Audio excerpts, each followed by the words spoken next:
Hello my friends, today we will take a look at photo editing or developing software Luminar 2018 by Skylum Software. Like the majority of photographers, I've been using Adobe Lightroom since I bought my first DSLR, but to be honest, I can't really say that I'm particularly happy with the Lightroom or Lightroom Classic as they call it now, and the Luminar 2018 is one of the most popular alternatives. So in this video, we will take a look at the features, workflow, and the user interface of the Luminar, and we will compare that to Lightroom, and I will also try to help some of you find out whether you should switch to Luminar 2018. First of all, the pricing. Some time ago, Adobe has decided that their software, including the Lightroom, will be subscription only, and the cheapest program that you can get is $120 per year if you live in the US, and 143 euros in Europe. It does include Photoshop and both versions of the Lightroom, but personally I don't like subscription system at all. I would like to pay just once. It is also $600 for 5 years, which is way too much in my opinion, and I have nothing more to say about that, maybe just that as a European I hate to pay more for the same product. On the other hand, you can get Luminar for 69 euros or $69. This video is not sponsored, but Skylum has provided a discount code for viewers of this channel. The code is THS10, which gives you another $10 or euros off the price, so you can have it for $59 or euros, and that is a lifetime license. The user interface of Luminar 2018 is a bit different than with the Lightroom, but one of the most important things is that you can mostly use the same workflow that you are used to in Develop module in the Lightroom when you select Professional Workspace. Here you have all of the most frequently used settings from the Develop module, rest of those is in Tools section. You should be able to do the usual tasks in Luminar without spending a lot of time trying to find out placement of the controls. I currently use the Luminar mostly as Lightroom plugin because of the catalog system that I've been using since the beginning, as I have mentioned. Luminar currently doesn't have its own library or catalog system, which is why I have to keep using Lightroom, but the library or digital asset management platform as they call it should be added to Luminar in November 2018, and it will be free update for Luminar 2018, and I have to say that I'm really looking forward to that.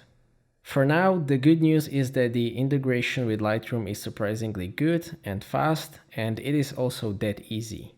You just need to right click on the picture in the Lightroom, go to the Export tab, and then you can choose whether you want to just open the original RAW or JPEG file on your hard drive, or you can choose to open the picture with settings that you have previously made in Lightroom, which is also a great feature.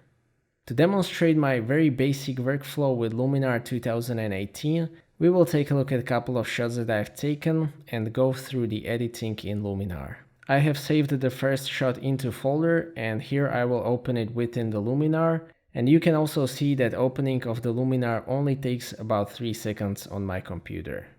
Here is the shot of Bratislava Castle during the sunset, shot on my Sony a7 Mark III with Tamron 28-75mm f2.8 and importantly Polar Pro Quartz Line ND100,000 filter for that smooth water effect.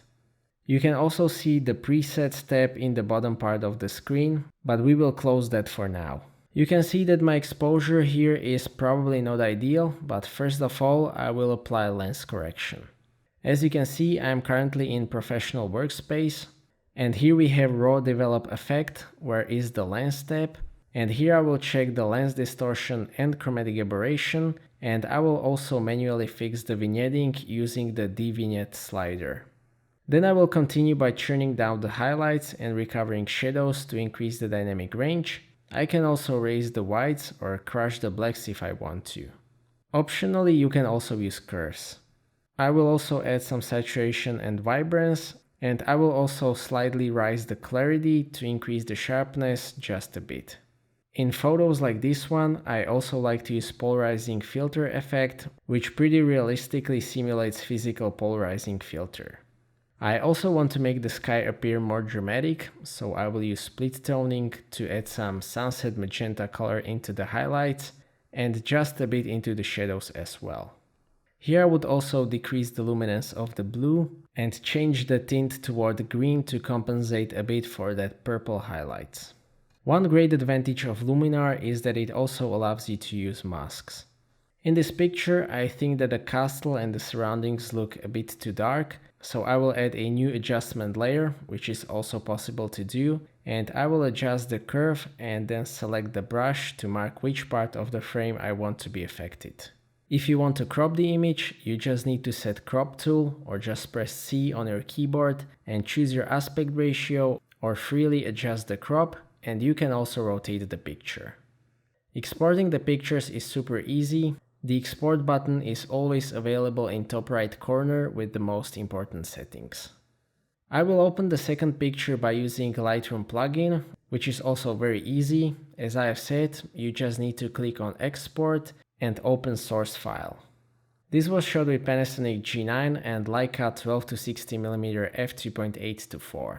Here I would like to show you one of the standout features of the Luminar, which is Accent AI filter, which allows you to enhance your pictures using just one slider, and as you can see here, it works really well, and this is actually pretty amazing. It is artificial intelligence, so it analyzes each picture differently, and it is a great feature if you want to get a result which is clearly superior to any out-of-camera JPEG with almost no effort. And for me, this is perfectly fine to use as G9 image quality sample on this channel, and I might actually like it more than the same picture that I've edited myself for the G9 review. Another cool effect that I really like are the sun rays. This lets you get pretty realistic sun rays on your picture, and this probably uses some sort of AI as well, because if you put the sun rays behind a tree, for example, it kind of simulates the real world effect depending on the penetration setting, so this is really cool. Another function that I really like is the structure, which is kind of like smarter clarity feature. Here we have another architecture shot processed only with AI accent slider, and this is really useful for making the texture in your images more pronounced without using ugly digital oversharpened look. One more effect that I will mention here is the golden hour, which introduces sunset look or mood into your picture that is not shot during golden hour, or it enhances the natural effect. It also works surprisingly well, and it looks pretty natural, and it is also a relatively easy way to make your pictures more interesting.